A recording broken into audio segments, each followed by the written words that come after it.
Tem patrocinadora rescindindo o contrato no Corinthians. Vídeo de hoje do canal do Nicola trata sobre o assunto e fala também de Leila Pereira, que virou alvo de muitas críticas e protestos de presidentes de outros clubes. Preciso te atualizar também sobre o Atlético Mineiro, encaminhando o primeiro contrato profissional de uma grande joia. Novidades sobre o Flamengo com um reforço caseiro, mais dois nomes especulados no Cruzeiro. São Paulo tentando buscar soluções dentro de casa, mais especificamente Cotia, além das últimas do mercado, bastidores, finanças e muito mais.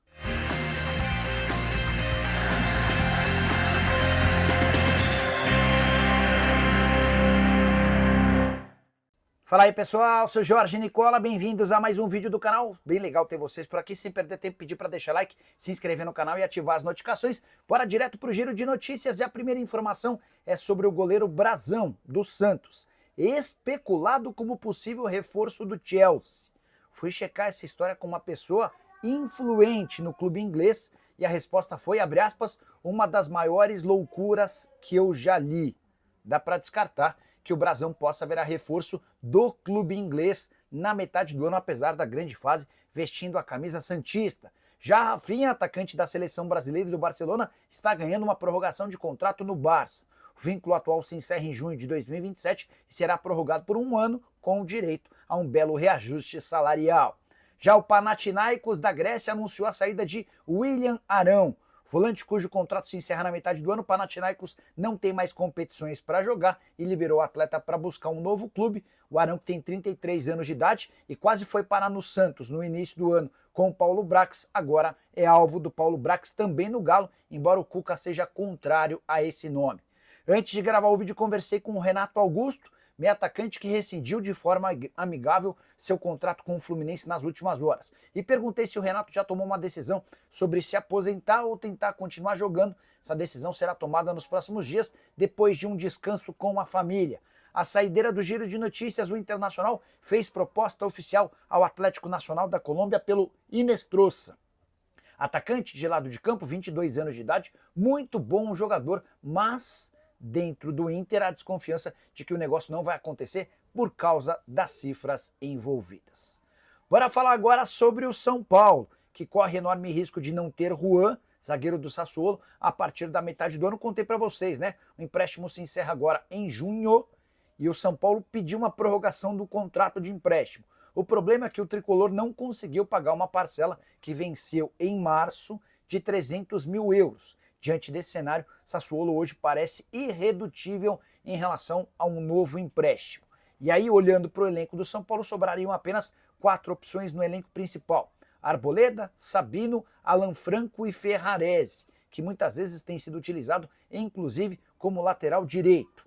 Até por isso, e diante da escassez de dinheiro para novas contratações, o técnico Luiz Ubeldia pode ter de recorrer às categorias de base. Igão, zagueiro de 17 anos de idade, é apontado como o mais promissor entre todos os zagueiros. Já Pedro Andrade, de 20 anos, assim como Igão, de vez em quando treina entre os profissionais. Outras alternativas de atletas do Sub-20, Isaac e Luiz Osório, esses com menos minutos no elenco principal.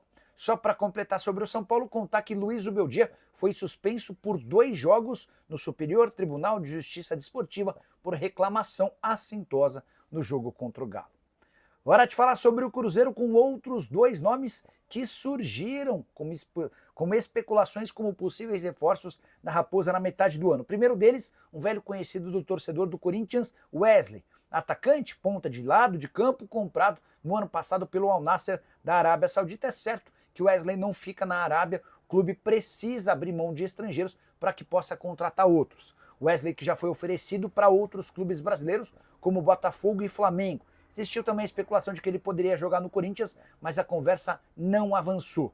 O Cruzeiro admite a busca por jogadores de velocidade bons no 1 contra 1, embora hoje o principal alvo para essa característica seja o Inestrosa, o atacante do Atlético Nacional. Em relação à zaga, cheguei a contar para vocês que o Cruzeiro reabriu conversas com Valentim Gomes, zagueiro que pertence ao Vélez e esteve nos planos do Cruzeiro no início da temporada, mas já percebeu-se que qualquer tipo de negociação com o clube argentino é sempre muito complicado. Até por isso, Lomônaco, zagueiro argentino de 23 anos de idade, que pertence ao Independiente, de acordo com a imprensa hermana, é uma outra possibilidade no Cruzeiro. O problema volta a ser a questão financeira. No Independiente afirmam que ele não sai por menos de 9 milhões e meio de dólares, pedida estratosférica por alguém com 23 anos de idade. Só para completar o noticiário da Raposa, Cruzeiro, de Leonardo Jardim, que não perde há 7 jogos, a última derrota em 24 de abril. Hora de falar sobre o Flamengo com a chance de um reforço caseiro. Matias Vinha, lateral esquerdo, uruguaio, um dos melhores do futebol brasileiro, mas que não atua há 9 meses. O lateral passou por uma cirurgia em agosto do ano passado, depois de se contundir no jogo contra o Palmeiras. Lesão das mais sérias, ele acabou sofrendo uma fratura na tíbia, lesão no menisco e também precisou passar por uma reconstrução do ligamento cruzado anterior do joelho direito. Depois de 9 meses de inatividade, ele tem treinado com o restante do elenco e existe uma expectativa, ainda que pequena, de que ele seja relacionado para a partida contra o Deportivo Táchira na próxima semana, jogo marcado para o dia 28 de maio. A partida decisiva para o Flamengo em relação à Libertadores. Vai haver a necessidade de vencer e golear o time venezuelano para que o Flamengo assegure a sua vaga na próxima fase. Importante contar ainda que o Matias Vinha, voltando agora, enfrenta uma concorrência dupla. Quando ele se machucou, apenas Ayrton Lucas concorria com ele. Nesse momento, Ayrton Lucas, Alexandro e Matias Vinha ocupam a lateral esquerda, 3 grandes laterais que seriam titulares na grande maioria dos clubes de futebol no Brasil. Só para fechar sobre o Fla, registrar uma entrevista de Arrascaeta afirmando que Jorge Jesus foi espetacular. Abre aspas para o meio uruguaio, foi um dos treinadores que mais me marcaram em toda a carreira. Vale a lembrança de que o JJ está disponível no mercado e mais cedo ou mais tarde vai começar a trabalhar para voltar à Gávea. Bora falar agora sobre o Clube Atlético Mineiro. Boa notícia para o torcedor do Galo.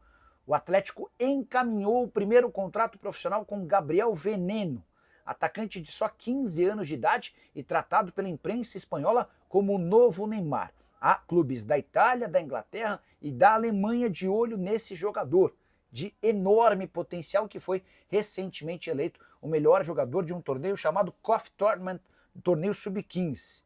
Esse menino é tão precoce e tão bom que ele já tem, apesar de 15 anos de idade, trabalhado com o time sub-17 e faz parte dos planos do Galo de utilizá-lo num futuro não tão distante no sub-20. O jogador completa 16 anos de idade agora no dia 16 de julho, quando ele já pode assinar esse primeiro contrato profissional, e entre Atlético e representantes do Veneno, tudo acertado para que esse primeiro vínculo garanta tranquilidade ao clube.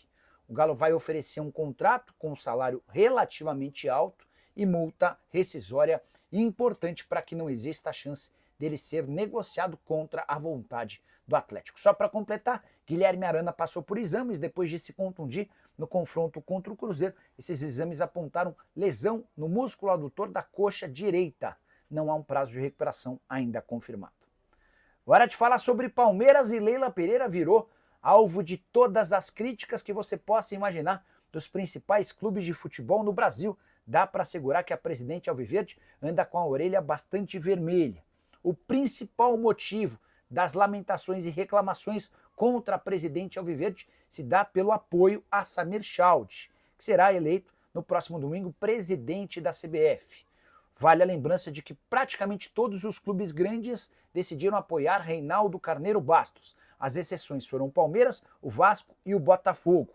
Leila Pereira não deu qualquer explicação para os clubes justificando essa posição de apoiar o Samir Chaldie, alguém de inexpressiva contribuição ao futebol brasileiro. Vale a lembrança de que ele se tornou conhecido por causa do pai, que é presidente da Federação de Roraima há 40 anos. Roraima não tem nenhum clube na primeira, na segunda, nem na terceira divisão. O único participante está na 4ª divisão e é o penúltimo colocado do seu grupo. Pois bem, não bastasse essa questão, e a Leila Pereira, representando o Palmeiras, foi a única a não assinar um manifesto exigindo mudanças na CBF. Entre as mudanças que 38 clubes da primeira e da segunda divisão exigiram está cobrança da criação de uma liga, fair play financeiro, readequação do calendário, entre outras mexidas. Os clubes também exigem uma mudança radical na forma de eleger o presidente da CBF. Leila Pereira e o Palmeiras decidiram não assinar esse manifesto.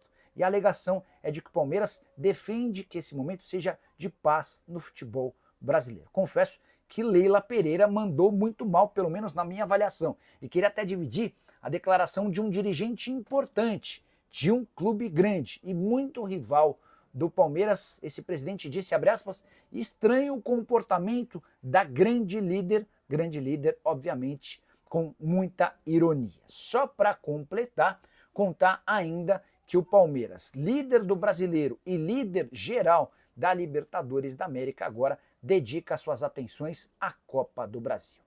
Bora falar agora sobre o Corinthians, que teve mais uma saída, agora de um patrocinador. A Epigás, plataforma digital de venda de botijões de gás, decidiu rescindir o seu contrato de forma bastante antecipada. O acordo só terminaria em fevereiro do ano que vem.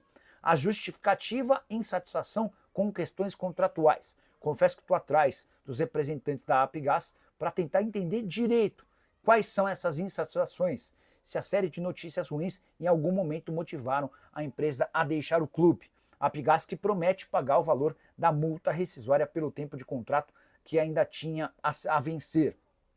Essa empresa estampava sua marca no tórax da camisa, ainda tinha direito a ativações em jogos e também no centro de treinamento. A má notícia a partir dessa saída é de que o uniforme corintiano passa a ter 5 espaços e a ausência de patrocinadores representa perda de dinheiro e de receita. Estão disponíveis para o mercado tórax, barra inferior frontal, numeração, omoplatas e o verso do calção. Só para completar o noticiário corintiano, falando de bola e campo, duas boas notícias: Memphis Depay e Mateuzinho não estarão à disposição para o jogo da Copa do Brasil, mas devem retornar no Campeonato Brasileiro no fim de semana, confronto marcado contra o Galo. Memphis praticamente refeito de um entorse no tornozelo, enquanto o Mateuzinho tinha ou sofria com um edema na coxa. Você curtiu o vídeo? Não esquece de deixar like, de se inscrever no canal. A gente volta assim que surgir notícia.